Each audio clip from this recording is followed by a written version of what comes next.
If you want, we can say Yes! Tapatio or Cholula. Wow, family, that's right? racist. I'm sorry. I was trying to think of something.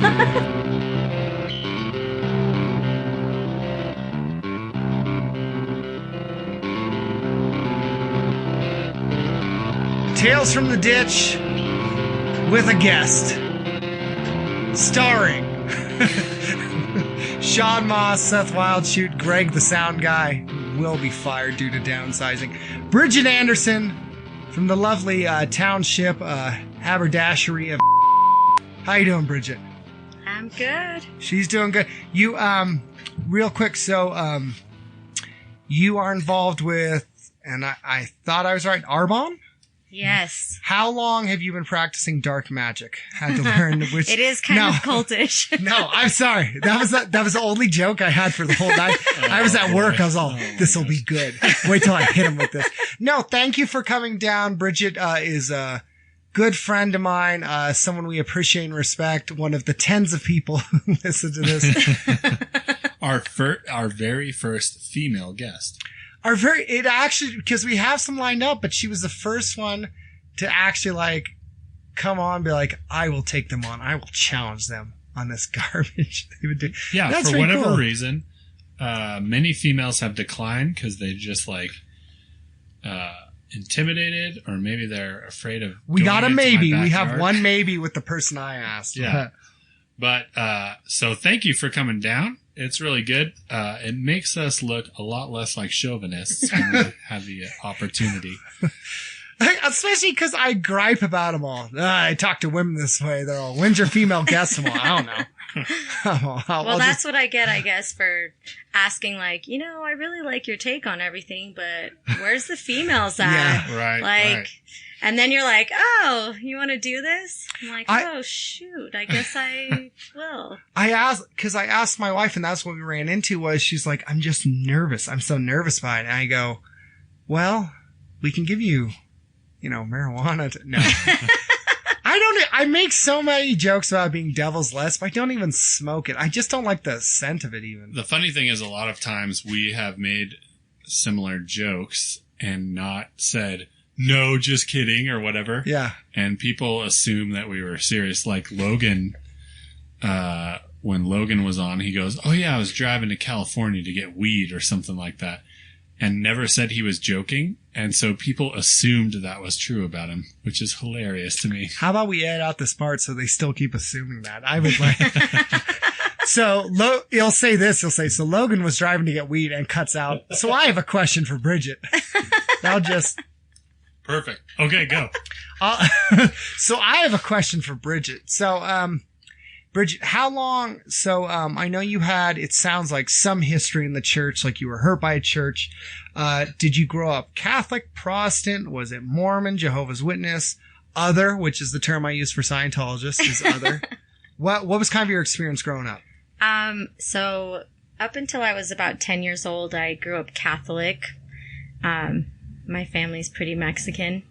And then, when I was 10 years old, I went to a church camp with some family. My parents thought it would be good for me, and it was like affiliated with a Baptist church. So when I came back, I asked my mom, like, I really liked this camp. Can you take me to this kind of church? And my mom went and ended up converting to Christianity. We got baptized together, actually. Cinco de Mayo. Wow. Yes. So we got baptized together. And, I would say at that time, I really felt the love of God as a young kid in a way that I hadn't. And with my mom's salvation, it restored their marriage that was pretty rocky. And so, at the time, I really felt the love of God. And we started to go to a Baptist church in the town I grew up in. I'm not going to mention the name because it's a very small town. But, at first I felt like my whole family was on fire, and like seeing my family restored from pretty chaotic and like kind of abusive situation. And then, later on in the years, like through my teen years, it became very legalistic. So I didn't really understand the grace of God. So when I'd come to the church with hard questions, they would really, I would feel a lot of shame because they'd tell me like, well, you don't question God. You just listen to the pastor and it is what it is.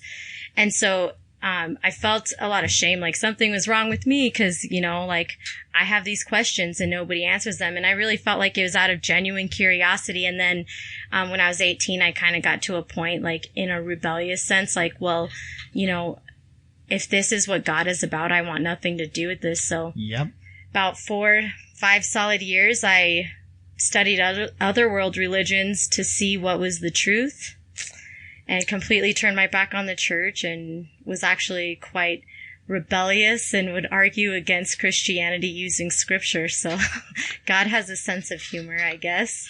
Are you overwhelmed by just the millions and millions of Latino speakers and theologians we have at conferences and of like, man, that's enough. There are way too many Latino theologians. Why don't we have some older white guys with blogs? I know. Where are the white guys' blogs and sermons? It's like, hold on. Like, Jesus, every day, like, oh, everyone's always sending me links to Latino preachers in Acts 29. I'm like, why? That's all I had. I just wanted to get that melting pot. This melting.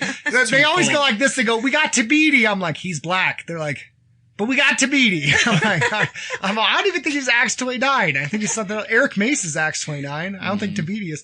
I just named 2 black guys. I still haven't named a Latino. Yeah. I was thinking the guy that's planning in LA, but he's actually Asian. There you go. Well, there's, is it, Adriel Sanchez from White Horse Inn? But there's one. Yeah. Sanchez. And guess what? He's not Acts 29. You just fell into my trap. He's Presbyterian. There's like, it just, yeah. So I have a question based on your story, Brigitte. When you, became reacquainted with the church at some point, would you say that your salvation happened legitimately when you were a child or later on when you came back to the church? You know, I kind of wrestle with that because I really feel like I tasted the love of God, and I really felt like I genuinely believed in that love as a 10-year-old little girl. So I would say that I accepted Jesus as my savior, but not my Lord. Oh, okay. And so, I always say like I became a Christian later on in life, but I feel like, I became obedient to God later on.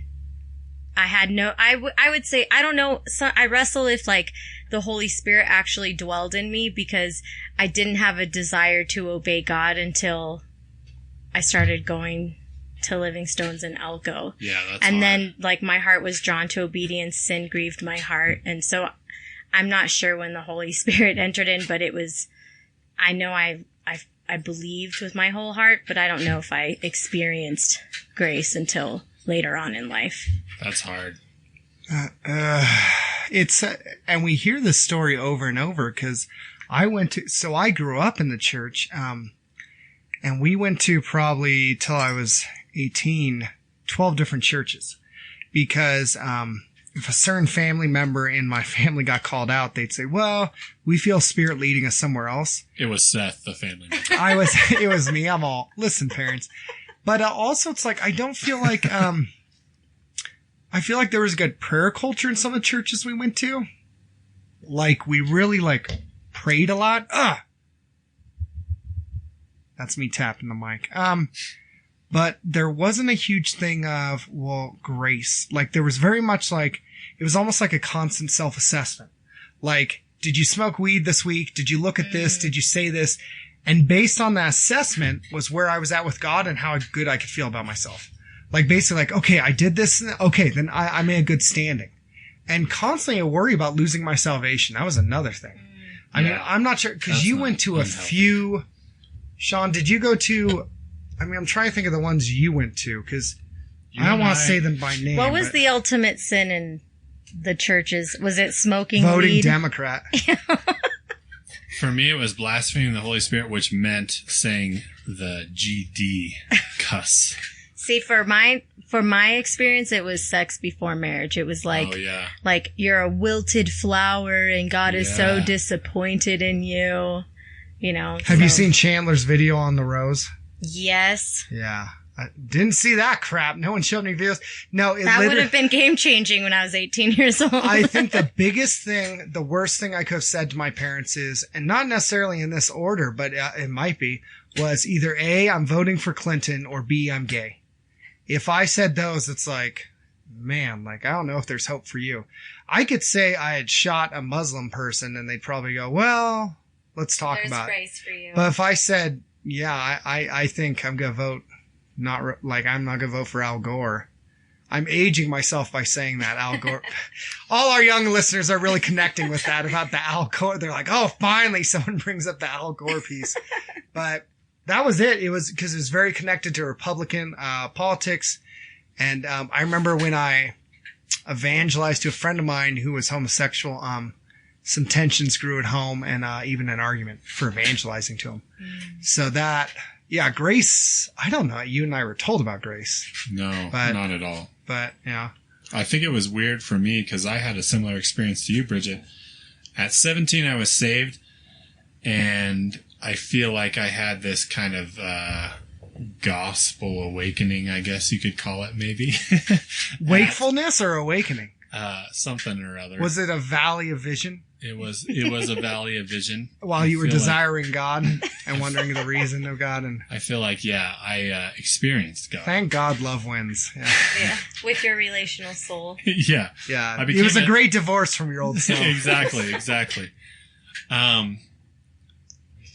Yeah, at one point I came back, essentially. And so between the time at 17, when I had this conversion experience, and I would say 24, 25, when I really started, like you said, feeling the conviction of the Holy Spirit, things like that, I was living a very apostate lifestyle, but I don't think I was actually unsaved. Meanwhile, Seth has had a similar experience. I baptized you and then went the other way. Yeah, when Seth baptized the crap out of you. Seth would say he was not a Christian until the second time, which is weird. So it's strange because, like, I feel like there is no, like, almost like you said, Bridget, you tasted of the grace of God. And there's that Hebrews 6 verse that says, like, those who have tasted and fall away, like, will never return. And it'd be a bummer, man. Yeah. Goodness. And so I think maybe it's referring to something slightly different, but I know that for me, I did more than taste. I partook in it, but then I turned my back on it for a long time. Kind of like a prodigal son type of character. Backsliding. That's the appropriate Christian. Yeah, backsliding. For Kirk Cameron films. Exactly. They don't want to say abortion. They want to say backsliding. Yes. The Christianese. You got a backslide. No, I went to Clinton. No, it was a backslide. Because they're like, that'll make our viewers not happy. My first election was George W. Bush, second election. The seconding. George W. versus John Kerry. John Kerry. That's John right. Kerry. Why the long face? Yeah. You know what's funny? So my mom was a undocumented immigrant, or I say illegal immigrant, but I've actually had Hispanics get offended by that. So I want to say I'm undocumented. surprised. Yeah. But so my mom was an undocumented Mexican, and my dad married her, quite frankly, because she was pregnant with me and she was deported. So I'm what Donald Trump would like to call an anchor baby, but not a mean hombre. And so the irony, though, my dad grew up in a fairly wealthy home, Irish and Spanish upbringing, and hardcore Republican. So I grew up in a Republican home because my mom, honestly, she's like, I'm just happy I'm not sleeping on dirt floors. So she doesn't give a crap what the political views are, to be quite frank, a lot of first generation, people that are immigrants don't care about the things we get bent out of shape for. It's the first generation Americans that get really upset about it because they see the injustice where they're like, right. Man, this is way better than where we were. So we're not going to complain, Right. So that's how I grew up, was in that philosophy, growing up in a mostly Caucasian town with the only immigrant mother. And so the whole like concept of like racism wasn't like, I wasn't really aware of it till I moved away to Nevada. I moved to Las Vegas. There you still go. in Nevada, but it's much more diverse. And then came back and really saw the differences in everything, and I was more enlightened, I guess you can say, and realized how wrong it was. Because when you're a kid and you're in that, you don't really realize. And it's funny. I feel like it's funny because I grew up Republican, but like, and it's almost the Christian way to be Republican in so many people's eyes. You just know, like Jesus was, just like clearly, you know, better of two evils. But but God softening my heart definitely took my eyes off of political parties by all means. So. Well, they all fail anyway. And my mom's family is very liberal, so it was a very tense situation during election year. So many things I could say. I think, because whenever we talk race, you need to make sure the white guy chimes in. Because who else? It's important that you clarify for us. Who else? Please. It's important that I make clear. It's funny. The first time I experienced it was on when I lived on 4th and Lenwood, which my house was bulldozed. It doesn't exist anymore. Luxurious 4th and Lenwood. We were at a 7-Eleven, and I came up to a lady with a soda with money I had stolen. She smiled at me and let me buy it. And my friend Jerome, I won't say his last name, he's a deacon at his church now. Oh, really? Came up and Jerome is a deacon at his church now, man. I did not know that. Yeah. So he comes up to pay and she's just glaring at him. And I'm behind him. I go, is there like a problem? And he's just kind of brushed me aside, like, don't worry. And she's just glaring at him. And, his cousin even comes up to pay and she goes, can you guys just hurry and go? And I was like, huh. So then we went to movies afterwards, which we snuck into, Mortal Kombat 1. And we have our feet up on the seats, empty theater, go figure, for Mortal Kombat.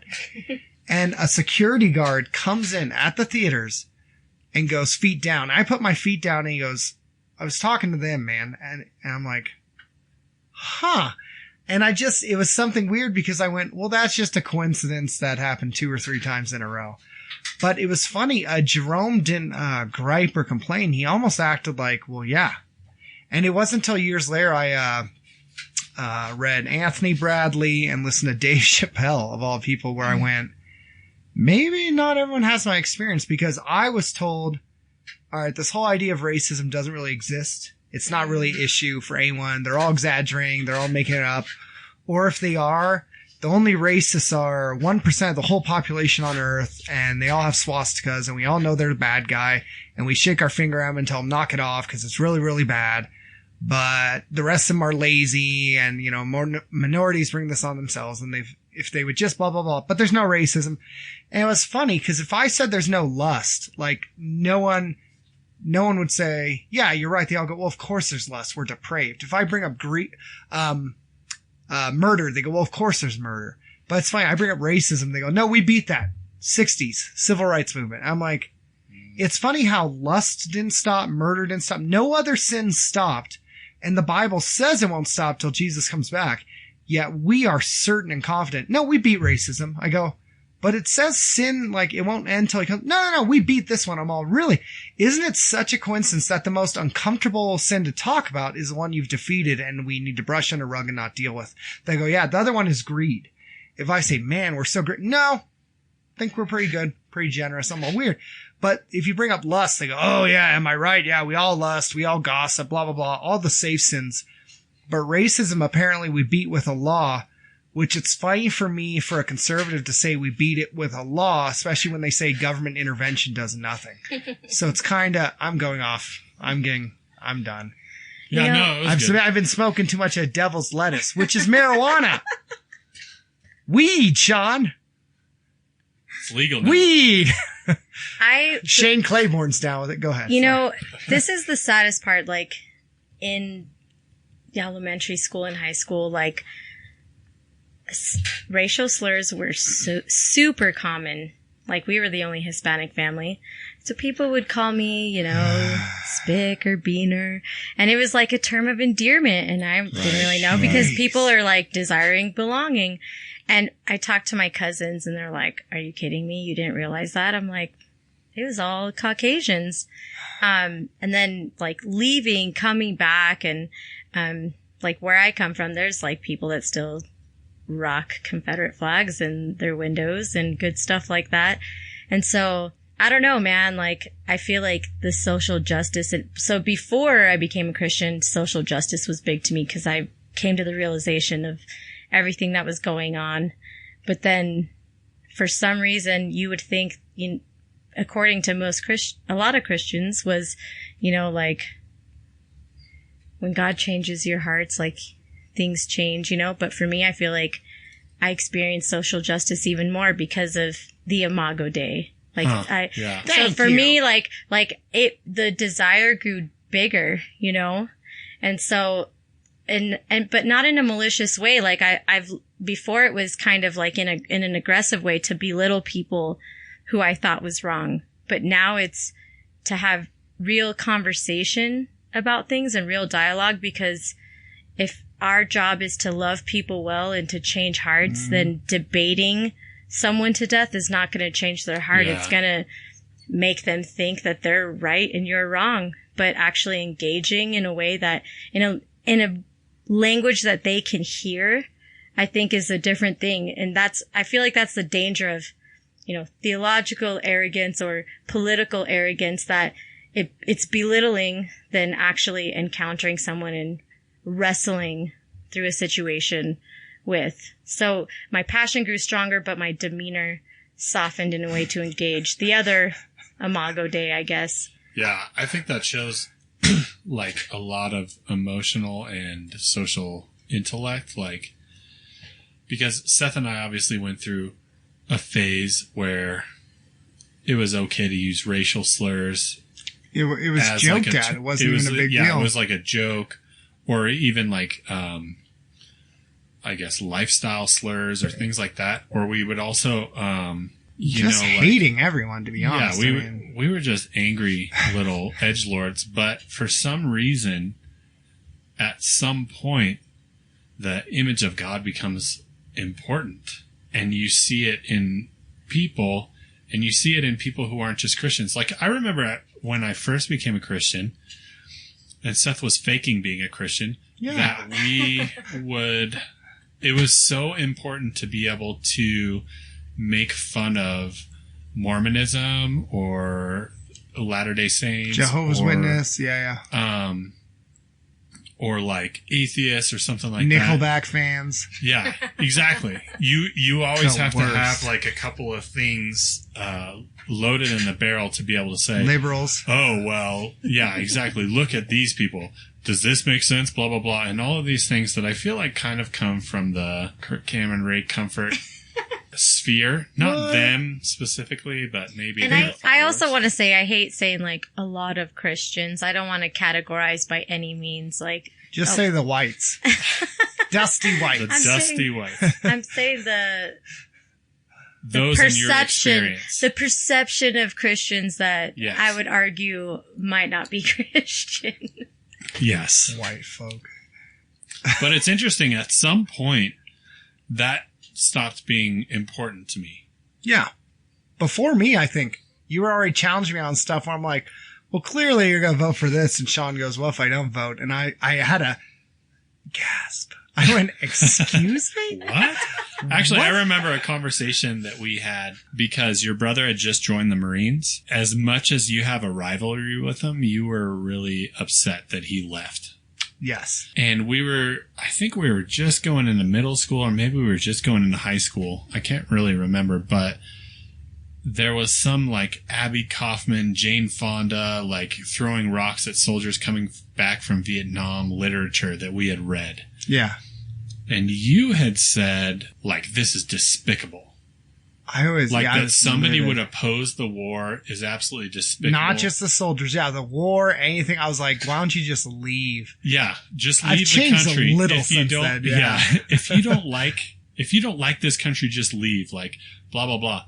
And I understood it. It was like patriotism coming from your experience and from your brother being in the Marines and this and that.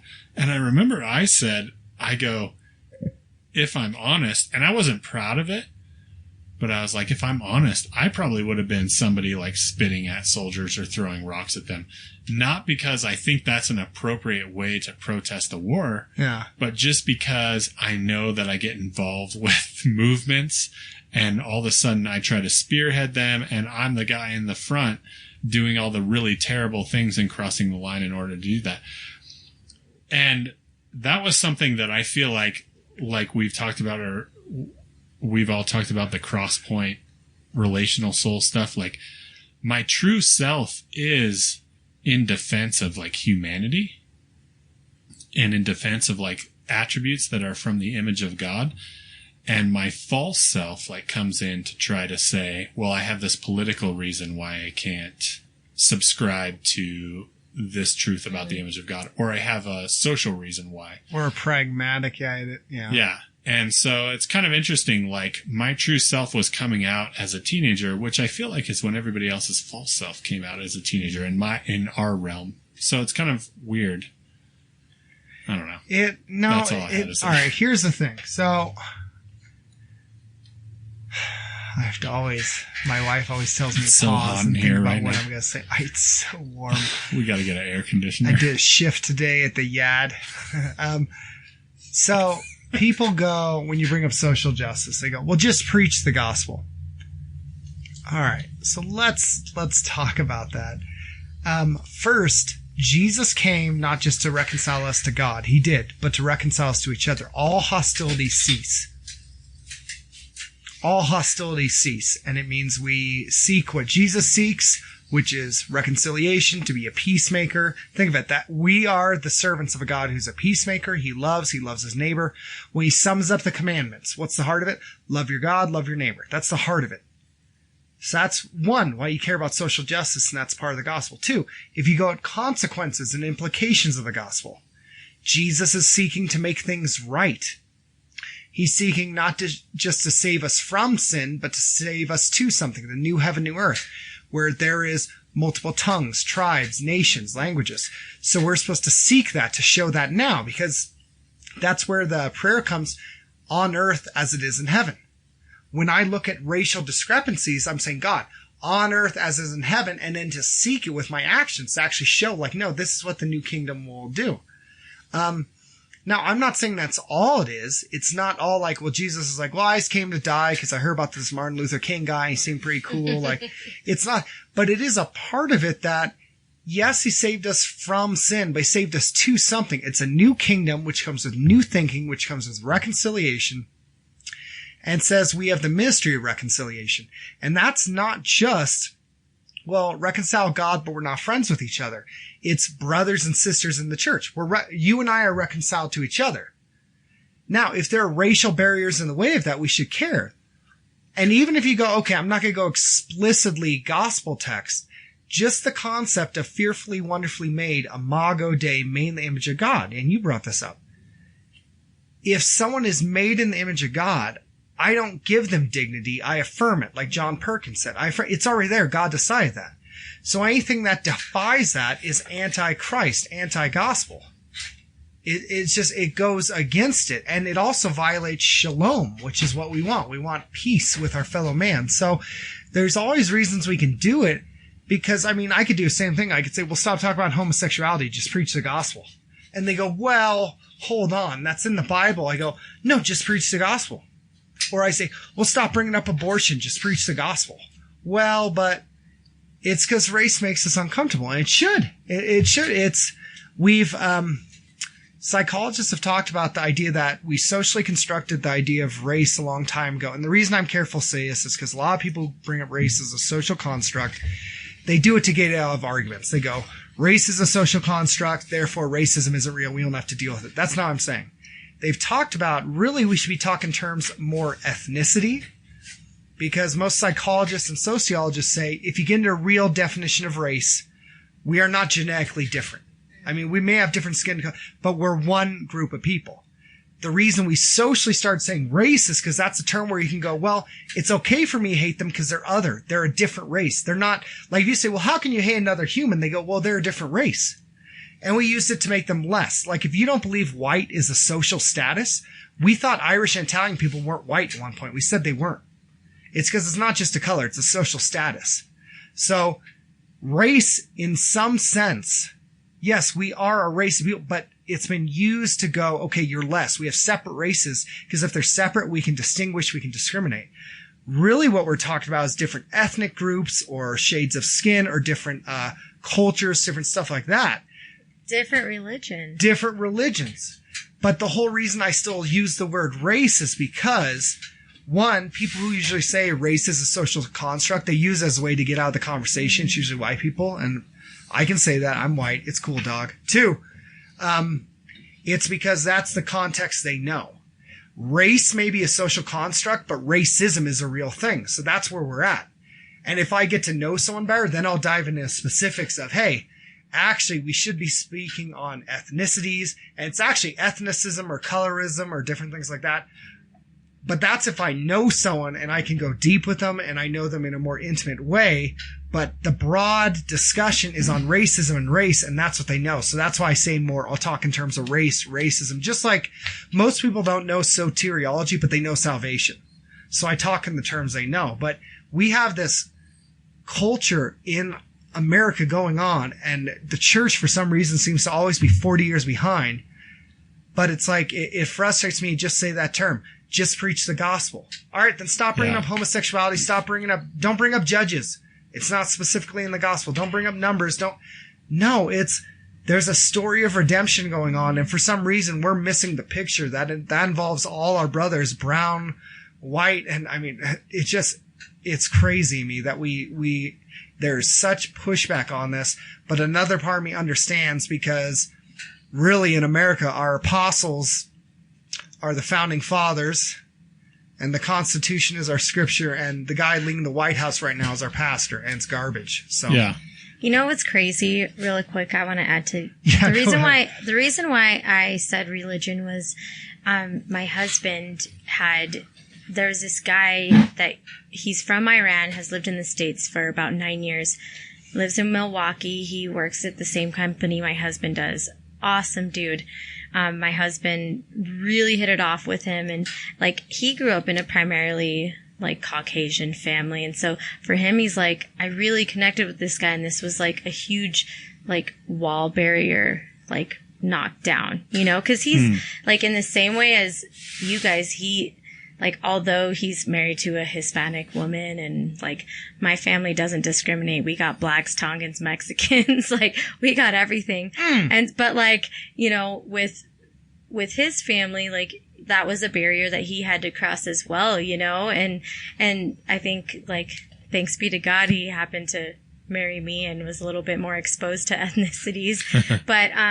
And he grew up like in a very, you know, conservative family, and they're incredible, by the way. But he really enjoyed this guy's company, and it was like a barrier kind of like knocked over. And so we went out to dinner with this guy, and I was kind of asking him, like, what's your culture like? Like, I'm curious, you know? And he said, you know, I never experienced racism, even in the United States. I didn't realize what even racism was for about 4 years. And I was like, really? Like, with everything that's going on, like the political climate when it comes to like Muslims, and he's a cultured Muslim. He doesn't like practice Muslim practice, but he grew up in a Muslim home. And he's like, you know, in Iran, like the Muslim religion took over about 13 years ago. So we weren't even Muslim before, but it separation of state and church is not a thing over there. And he said, you know, in our culture, like we're fighting against each other. Like race isn't a thing. It's about religion. Yeah. And so to come here, he's like, you guys have freedom of speech. You guys have all these things that we don't have. Like you can have a beer in public. We can't do that. If you're a Muslim, you can't do that. And so he's like, you guys get bent out of shape over the craziest stuff. He's like, the first time I experienced racism was somebody was leaving me out of like a situation, and I can tell that he had a problem with me, and I found out later is because of my race. But he's like, I didn't, this whole time, he's like, I'm stoked to be here and have the type of freedom that you guys have and be able to go out to a bar and have some beers and like not be judged or condemned or anything. So I just thought it was kind of funny that like even myself being in America and knowing that my mom felt the same way as this guy of like, they're just super thankful to like have the freedom that they have. I was like, have you experienced this? You know, like, Yeah. So I think it's easy for us, even on the flip side of like, you know, stand up for social justice. Like sometimes like people are just people, you know, and they're stoked to just like encounter other people and experience new things, you know? So you're saying Trump is the second prophet in Revelation. That's what I'm Basically.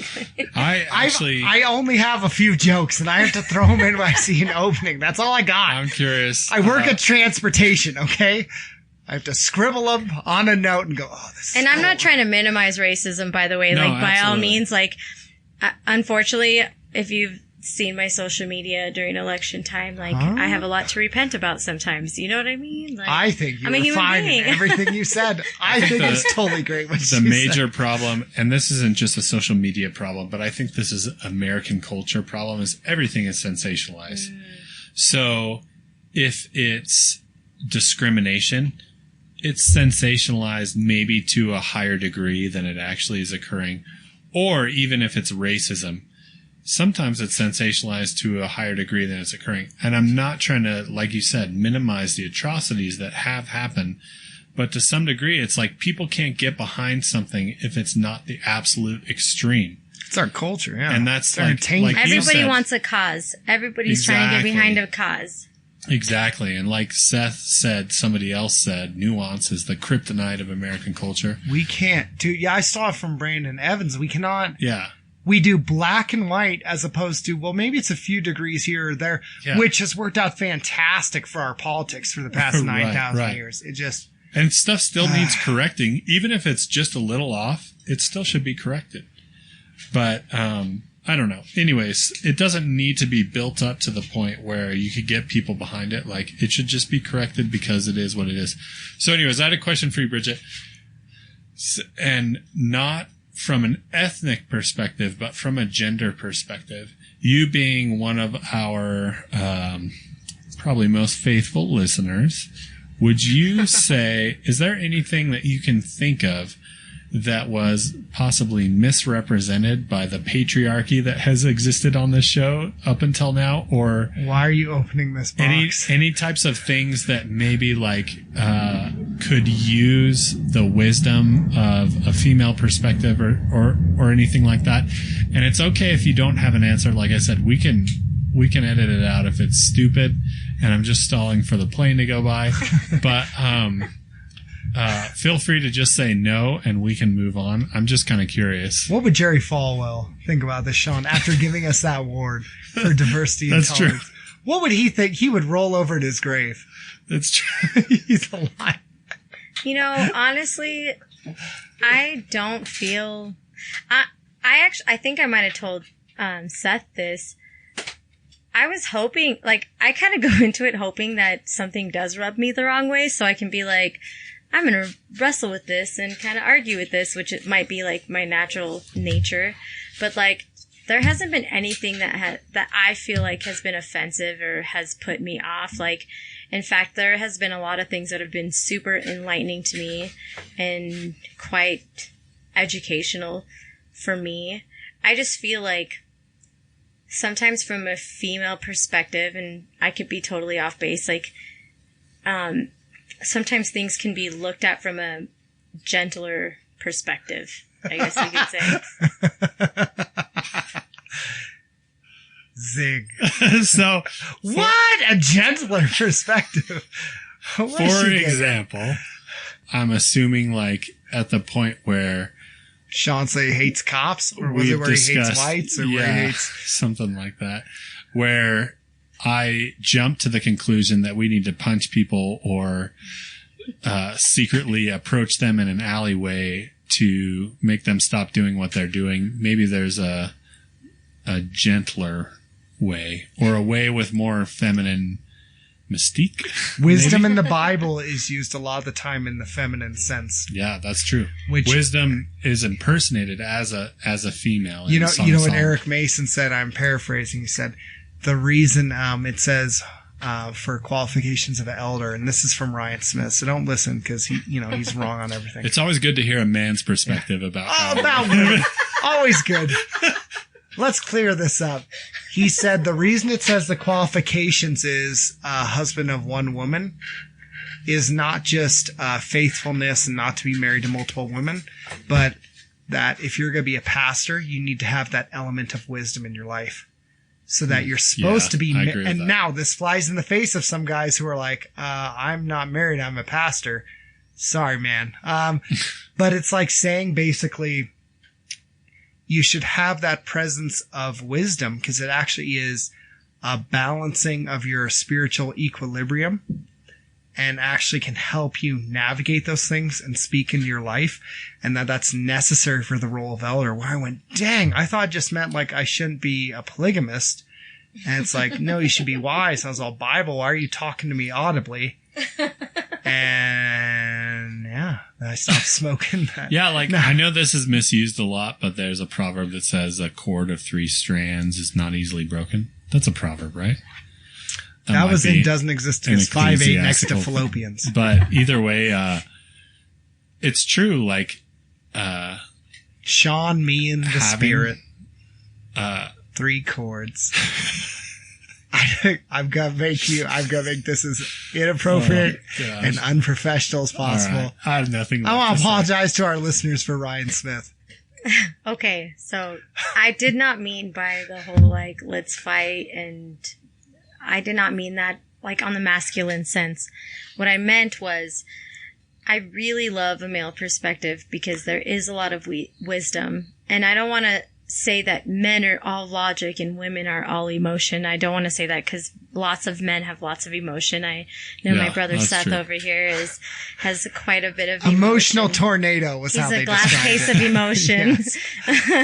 But what I mean is, when I listen to this podcast, I hear a lot of awesome logical truth, and I'm curious what a more gentler emotional truth can look like, because there's a lot of beauty in feeling alongside logic. Does that make sense? Yeah. Oh, it makes perfect sense to me. Definitely. I just got permission to be super emotional. I'm gonna ride this wave. No, I think that's true, and I think there's a reason. God doesn't do anything by accident. You don't go, well, he just created women because, he had 5 minutes to kill. And he was like, well, these sitcoms won't be balanced out if we don't have, protagonists do. I really think if they reflect the image of God and they're showing something I don't, then I'm seeing more or a deeper aspect of God when I talk to women. And I think there is something to that because we have to differentiate between being complimentarian and chauvinistic. There's a difference between saying you can't be a pastor and saying you can't speak to me or give me any wisdom. Because there are female prophets in the New Testament, prophetesses who speak. There's Deborah in the Old Testament, Judges. If you think of it, they would sing these songs, these women telling the story of Israel or telling of victories or prophesying. That was teaching in a way. That was speaking truth to men in the audience. Now, they weren't the primary pastor shepherd speaking, but it's I'm reading a book. You're representing my opinion. I appreciate that. Thank you. I've said I don't think you're far. I don't know why we were even arguing. Actually, you just described it perfectly. Okay, so, Elise Fitzpatrick, she wrote a book on heaven. I'm reading from her. Now, she is not my primary preacher, speaker, pastor, shepherd, overseer, presbyteros over it, but to say there's nothing I can learn from her in any context is incorrect. I think that's incorrect. So she taught you something? Yeah, absolutely. Yeah. We gotta burn her. We have to burn her alive, right? Witchcraft is for Presbyterians, not for Baptists, and we steal from... We're not Baptists, but we steal from them. Let's just be honest. Let's be honest. I kind of feel like we steal from Catholics too a little bit. Oh, absolutely. All the time. I want to steal more holidays from them. Ascension Day? Why don't we steal that one? You ascend. It's not unbiblical. I want to steal from Greek Orthodox. Just their hats. Nothing else. Just the hats. I had a friend, an awesome friend who, and you can delete this if it's offensive, by the way. No, please. Stop cussing, Bridget. She's all, this effing guy over here with his dusty white friends. I remember saying, like, there's a lot of beauty from the Catholic Church, like the liturgy, all these things. She's like, yeah, I've heard that you guys like to take what you want from the Catholic Church. And I'm like, well, cheers to that. Wow. Even a broken clock is right twice a day. So the Catholic Church... No, he's still... Luther, that's the thing. Luther, despite hating Jews, Luther did not throw out everything from the Catholic Church. Right. And because if you go, well, the Catholic Church has worship. Oh, well, we can't worship now. It's like, we need to really... Everyone thinks Reformed is just Calvinism. It's just 5 points. Whereas there's... Abraham Kuyper was Reformed. He talked about common grace. The Imago Dei talked about sphere theology. You had the Dutch Reformed Church. There's all stuff to it. Paedobaptism isn't just Catholic. A lot of Reformed guys did that. So I think there's a lot of stuff we need to look at are we not doing it just because it's Catholic or because Sean will be angry? No. Because you hate establishment. You have hated establishment. But here's I'm slowly repenting of the things that I'm wrong about and affirming the things that I'm correct about. How slow? But art is a great example where the Catholic Church supported art financially and socially in a way. How about we just say Protestants just to make it easy? Let's just do this. I would say the Protestants have not embraced art, I think, in a way that's appropriate.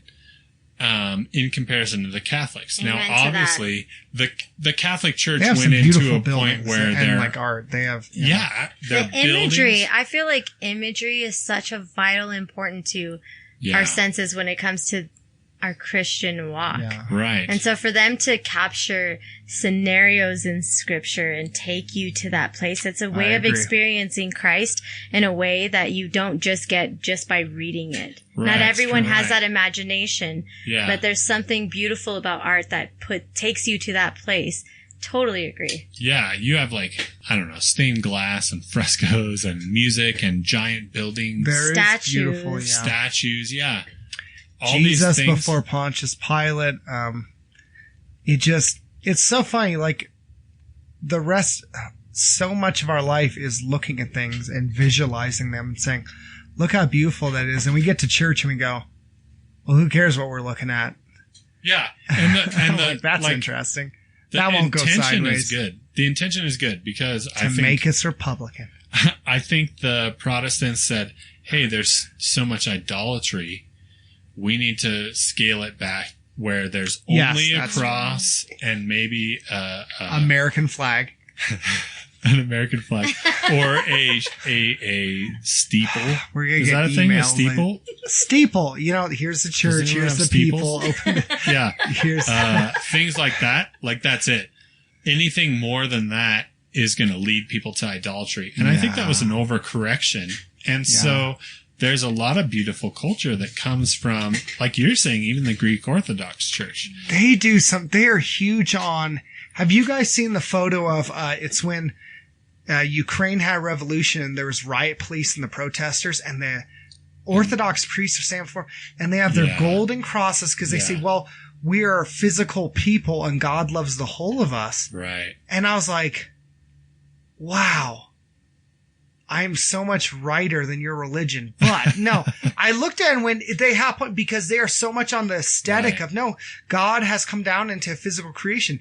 And this is the whole, take the meat, leave the bone. Like, I can look at the Greek Orthodox and go, hey, on this aspect, I think we can listen. I follow a guy on YouTube. It's called Be the Bee. I don't have time to explain it, but it has to do with a bee who sees the beauty in the flowers and is going around in nature and all this. I can learn from him, and the stuff I disagree with go, well, I'm right on everything. But it's like they focus on the aesthetic. They see that as the on earth as is in heaven. Right. It's amazing. And they have cojones. They were in front of riot cops going, shoot us, do it. Right. And they're like, we know where we're going. I'm like, dang, but did you vote Republican?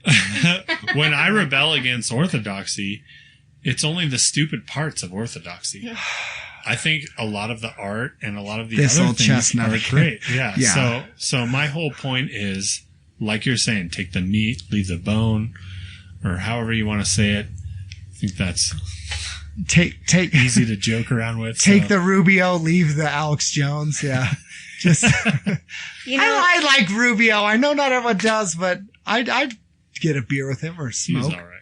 Sean, you His know, hair's kinda I have whack. to say, I know that Seth gives you a lot of crap for being anti-establishment, and I'm not saying that's the ultimate way, but I actually appreciate that about you. Oh, thank you. So, and the reason I say that is like, I guess, and perhaps, you know, this is just like stemming from a wound of, you know, like the legalism of American Christianity, I guess you can say.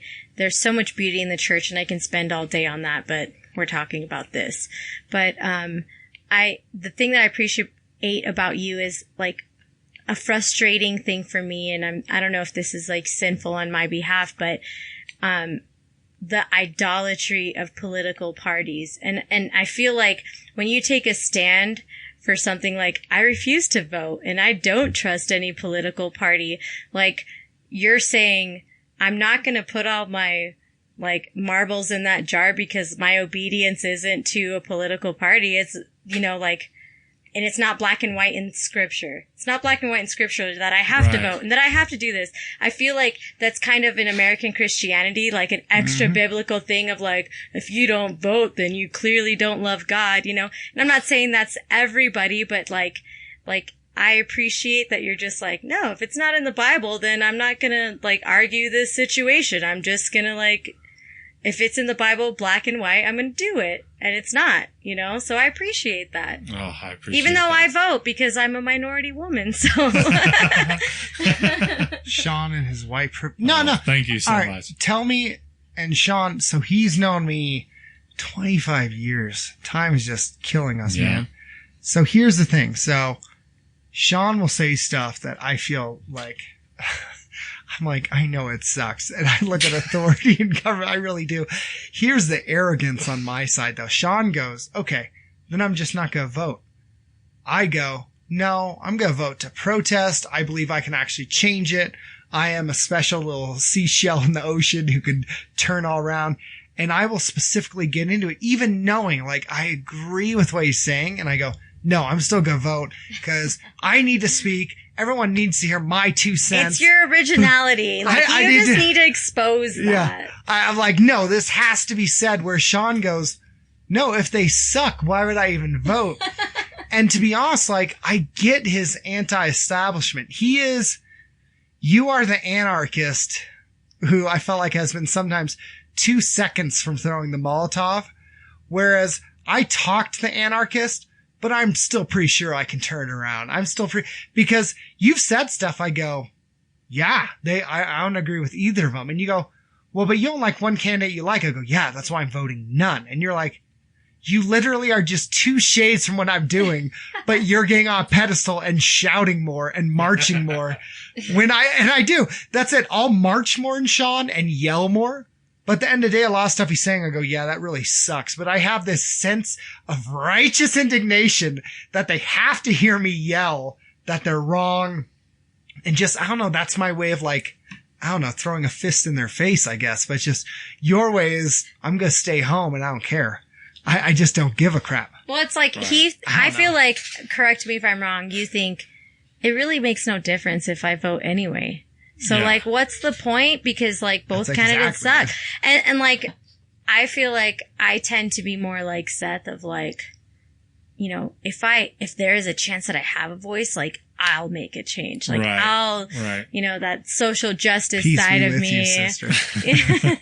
But I get it. I get it. I could understand and empathize with the lack of trust for sure. And of Yes, course, he's a thank you. Christian. It's so, Thank you. to say that not voting, Danny Day, I don't care. I can guess from Danny Daly in Europe.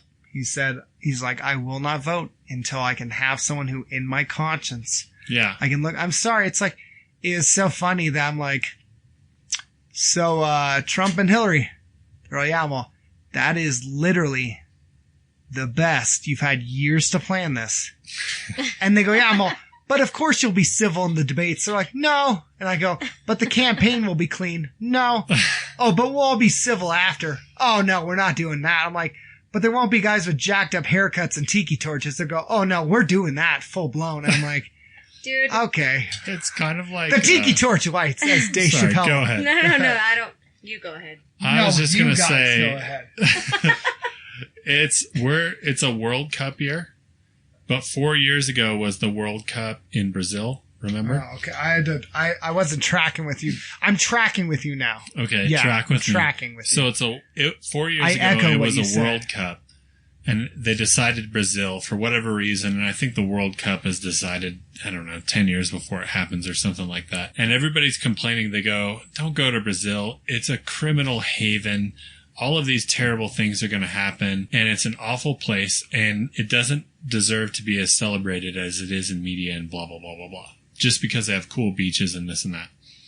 There's like a lot of terrible human trafficking and things that happen there. And people are like, we can't do Brazil. And they're like, we're going to do Brazil anyways.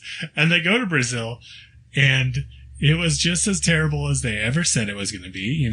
All these really bad things happened. And to be honest, like most of the bad things didn't even happen because of the Brazilians. They happened because of these tourists in Brazil. The tiki torch lights. Yes. Oh, there was a American Olympic guy. Yeah. He caused crap. Yes, that was part of it. Oh, but also fish like bellies. The That's a term. The environment itself, like a pool turned green because of some weird Southern American algae thing or something like that. All kinds of terrible stuff happened. The people who complained about it, they said, well, we told you this was going to happen. You have no right to complain now about it. So I'm the guy. Go on. You have every right to complain. You can complain as long as you want. I'm the guy who says, well, I'm sorry that I took a chance on Brazil and it didn't turn out, but at least I took a chance on Brazil. And what does that say about my conscience compared to yours? Yeah. And that's my whole perspective in some Where's way. the argument though of, well, you can't complain. Really? Legally? Oh, no, legally you can't. I go, okay, spiritually? Yeah. Well, spiritually you can't. What is the argument of, well, here's the funny thing. They go, America is a free republic as long as you participate exactly how we want in this way. And if you don't, you should shut up. Exactly. But where I go, that's Russia. Right. I'm sorry, but they go, you have every right to everything that every citizen has as long as you participate exactly the way we tell you to and program you to. And you go, well, if I want to, they go, gosh, well, why would you do that? And then you do that and they go, well, you didn't vote. You don't have a right to complain. Actually, that's an asinine statement, capped on ass, because you have the right, regardless of political affiliation, to say whatever the heck you want as long as it does not endanger person, hate speech, or anything physical. When they say that, they go, well, you don't have the right to complain. I go, really? You gotta call cops? Well, no. I go, okay, so your opinion is absolute law. Right.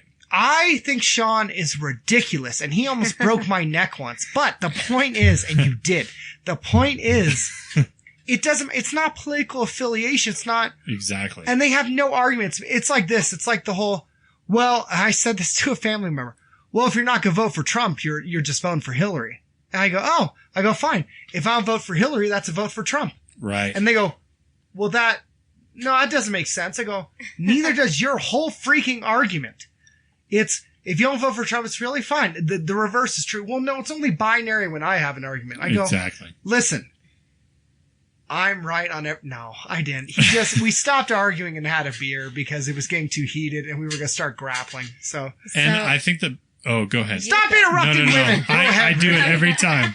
Goodness. I'm trying not to celebrate the patriarchy. I apologize to our two female listeners.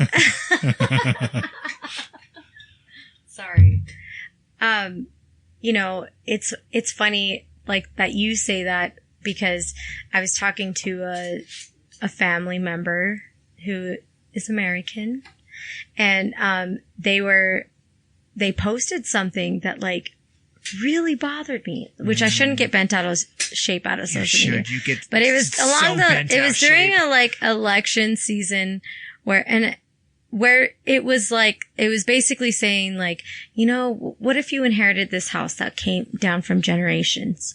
It was this big, beautiful farmhouse, but then in your basement you had mold and rodents.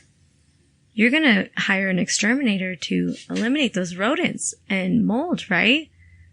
That's the problem with America, with illegal immigration and refugees. So this was the post, okay? And I was like, pretty bent out of shape. And then we went to a family reunion and my husband was like, please don't bring that up. Please don't say anything. And I'm like, did you bring it up? No, I did not. Like, by the grace of God, I did not bring it up. But, whenever I went, a few beers were had and this specific person was like talking about the election, and I looked at my husband. He's like, don't say anything. Like, please, I don't want to have this conversation. And not that he's like, you can't talk about injustice, but he's just like, let's just keep the peace for now. Yeah. We're at a family reunion, you know? And so this person was like, you know, who are you voting for? And I said, well, you know, of two evils, I choose none. Thank you very much. But who are you voting for? And he said, thank you. And he said, well, I'm voting Republican because I'm a Christian, obviously. Oh. And I died a little bit inside. I said, I don't think that means what you think it means. And then my husband's like, let's get out of here right now. But, you know, I, like I said, there's so much craziness going on. And like, I don't want to belittle. Honestly, a lot of people, I truly believe aren't even aware of their biases. They genuinely believe that racism isn't a thing.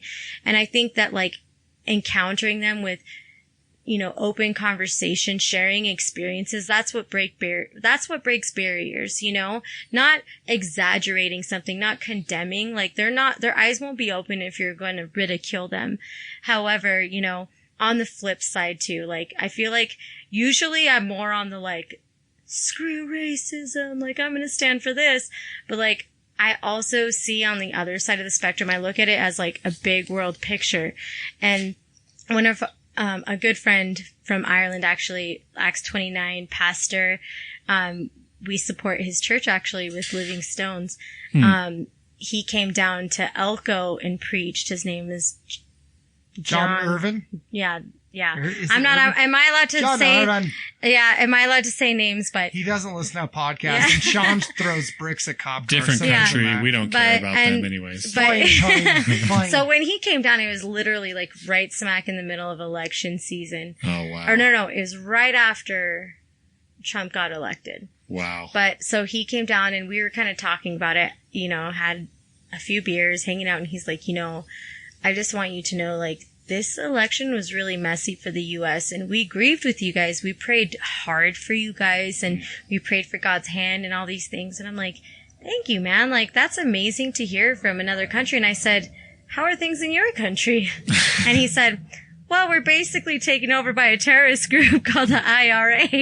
And I think, listen to us get so caught up in our political bullshit. Yeah. And they're over there like fighting terrorism and the Catholic Church or whatever it may be, like being pulled by England or whatever. Which things are associated. And and I'm just like, we're like, oh, the person I didn't vote for didn't win.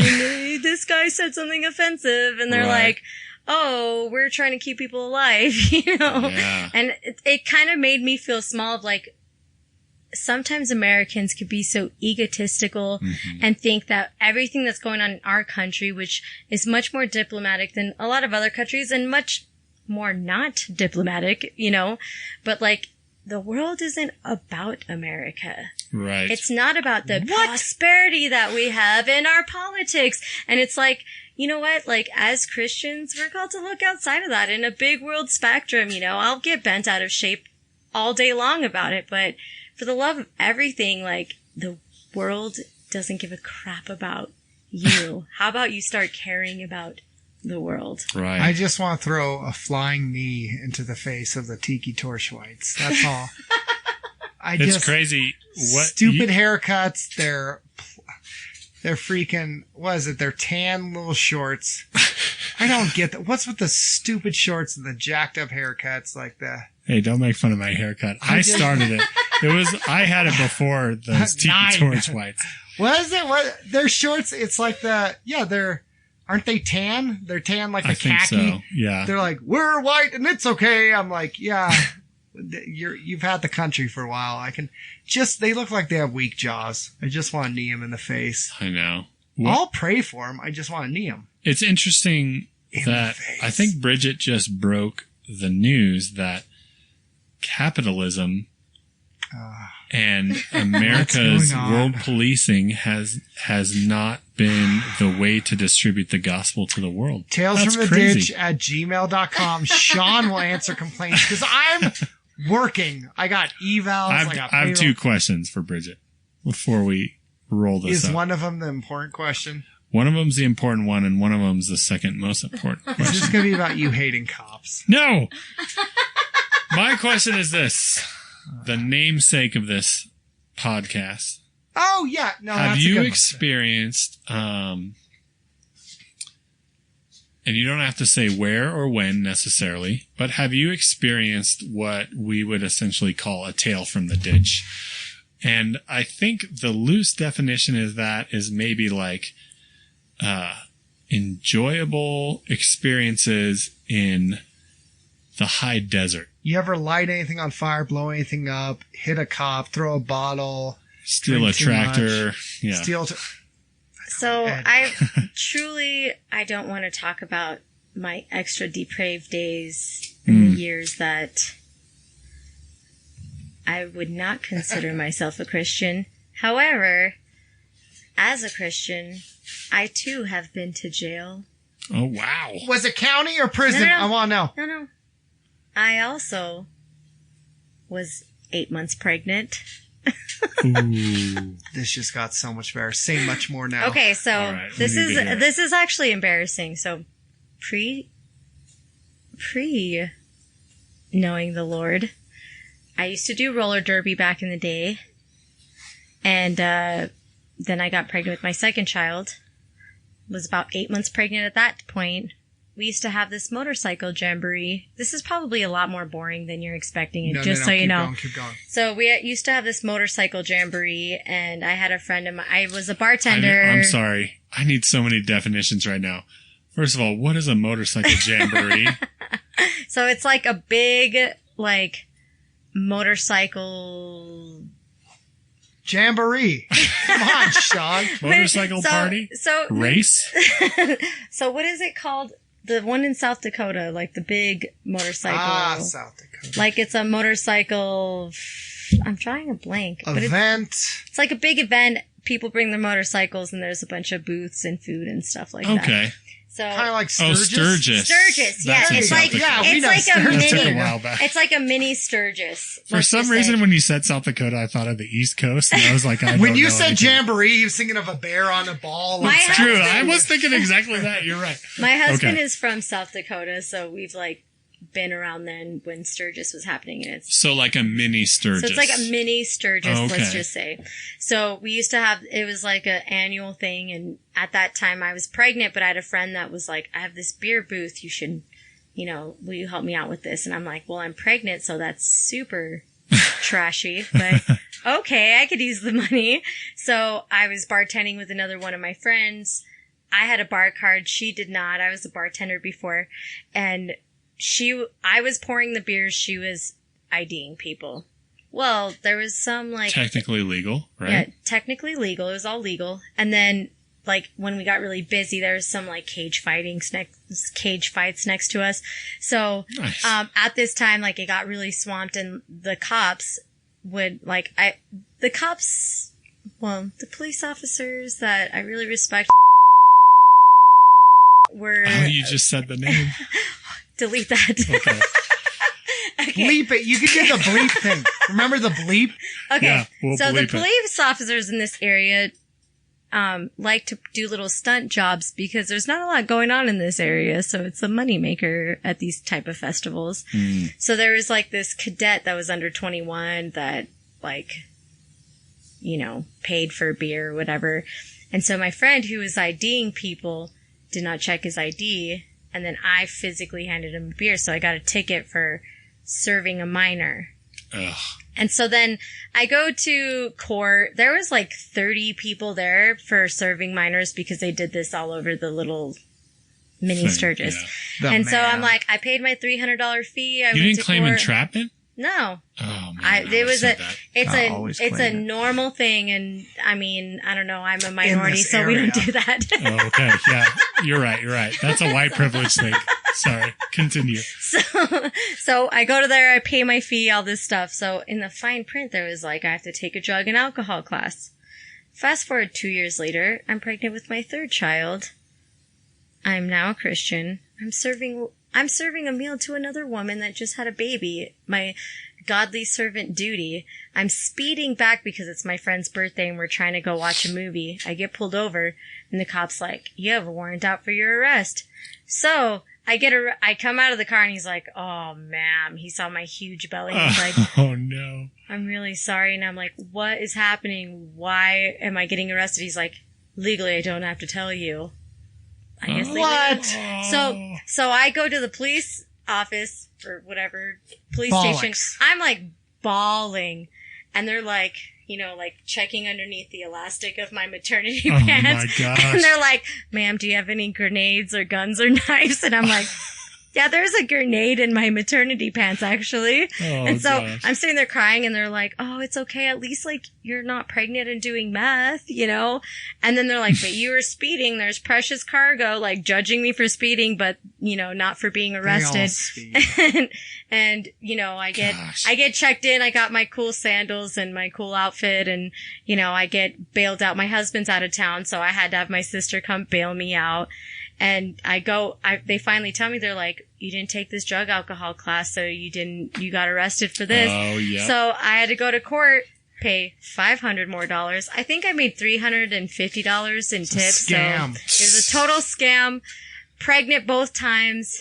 And that is the extent of my tale from the That's a ditch great and story. alcohol. You I just don't know vindicated every feeling Sean's had. It's true. And I've just lost a 25-year argument. The same thing happened to me. Not the exact same thing, You aren't pregnant. but a year and a half after the fact, got pulled over by police. My wife was in the car, and I was like, okay, maybe we ran the red, or I don't know what happened. And all of a sudden, he gets on the radio. He's like, get out of the vehicle. And he gets out, pulls a gun, points it at me, tells me to get on the ground. And my wife is crying because she doesn't know what's happening. And I don't know what's happening. It turned out like a year and a half ago, before, long story, but I lived in Sparks, Nevada, went to Colorado, came back to Sparks, Nevada, which is where I got pulled over. The DMV had made a mistake about my registration and recanted that mistake and said, oh yeah, we made this mistake, so we're going to take care of it. But still, a warrant went into effect because I never showed up for court to figure out that mistake because it wasn't my mistake. And, literally had one of the most traumatic events of my life with police officers simply because somebody didn't file the paperwork. It's so aggravating. Steve Lemaire and I got pulled over yeah. my car got stolen and the cops found it. Thank you, police. Then I got pulled over by police because my car was still listed as stolen because the police forgot to take it off the list. So they say, walk backwards, take me and my friend Steve. I'm so sorry, Steve. And hit the girl he was with at the time. Handcuff us and they go, we'll get to the bottom of this. And they come back.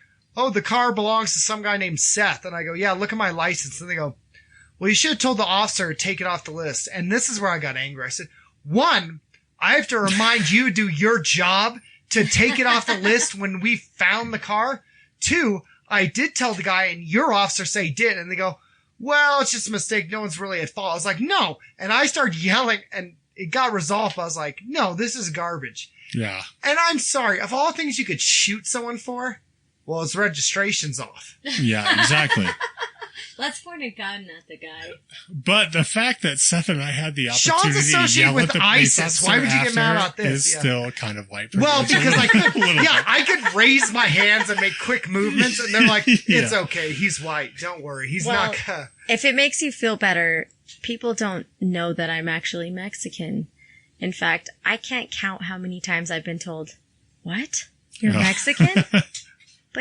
But you're not ghetto. I've heard that a few times. Damn. But you don't have an accent. Are you sure? And I'm like, just my because gosh.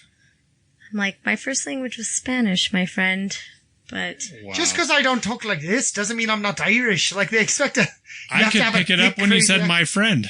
That's a Spanish American saying. I feel That is like. the most racist. No, it's not. I'm joking. I'm joking. I feel Last like question. we Where worked we at a door shop, remember, Seth? And I don't all wanna the bring up Mexican the door guys shop. would say, "Hey, my friend," and we'd be like, "I just met you. How are we friends?" They And didn't go, say that to me 'cause That's they what thought we I was say because Aryan. we're Mexican. They thought I was a racist. Okay, final question. Do you want to ask it, Seth? Brigitte, this is going to define you for years. oh gosh. Cake or pie? Okay, so here's the deal. Oh, dear. First of all, I don't really like sweets. However, I grew up, like I have mentioned a few times, in a Hispanic family, and they don't do pies, they don't do casseroles, none of that. So my first pie I actually tried was at my now husband's, at the time boyfriend's house, and my life was forever changed. So I would have to say pie. Yes. If you want, we can say Yes! Tapatio or Cholula. Wow, family, that's right? racist. I'm sorry. I was trying to think of something. Tres leches, right? That was the main thing, right? Churros. Oh, churros. That's not a Actually, That's not a cake, flan was my jam. Oh, Flan, okay. which is like creme brulee, but backwards. The caramel's on the bottom and it's not all roasted on the top. It's a custard. Yeah, okay. That's what people say about, they try to defend their opinion Is that? by saying cheesecake or other things.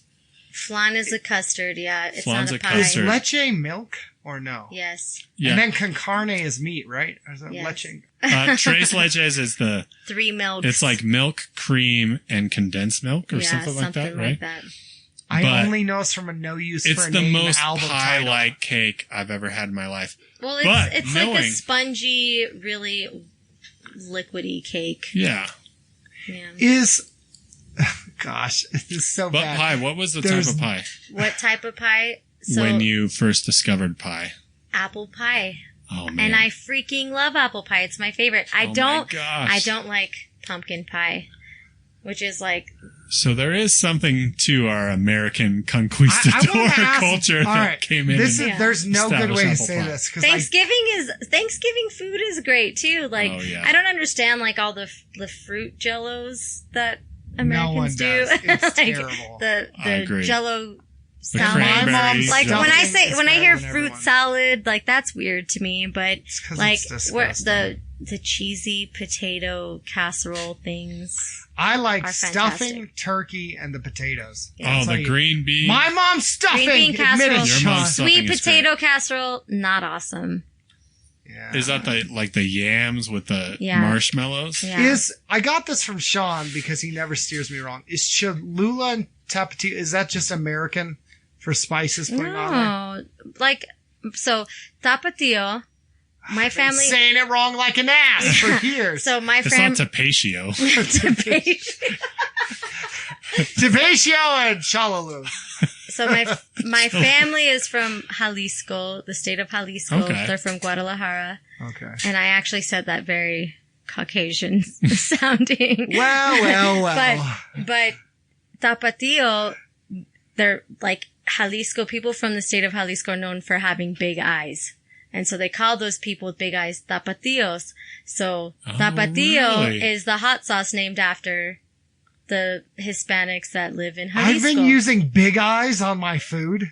Oh my gosh. I feel terrible now. What That's about what they're known. Cholula? Whenever I Actually would meet makes sense. people from Mexico, I would speak Spanish to them or at work or whatever.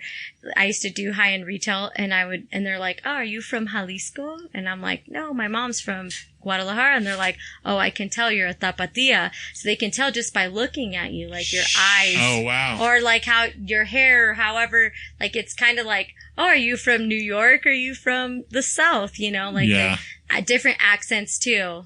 Like it's. Are you racist or are you not? What about the Cholula? How do you say? Is it Cholula? Yeah, I don't know much about Cholula. That's right from Ireland. We're all about the tapatio, so.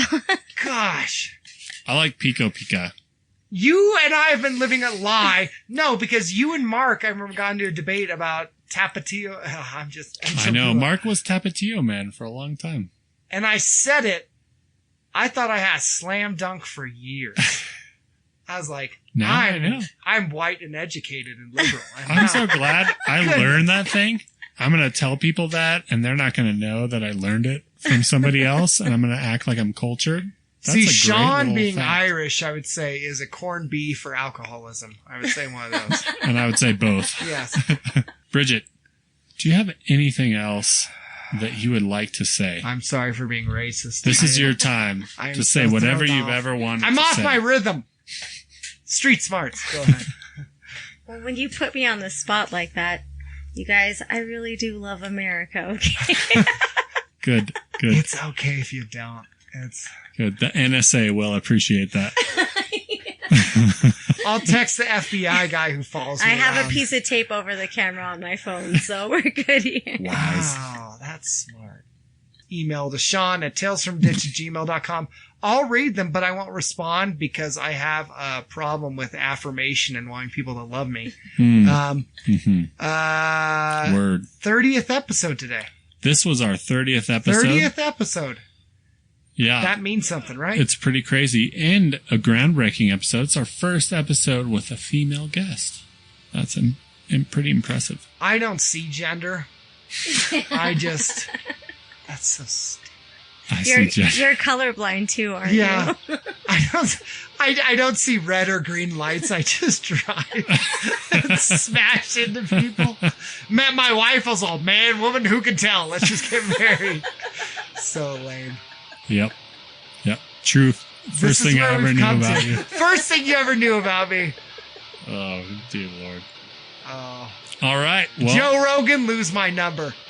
All right. Zip it up. Zip it up. Bye.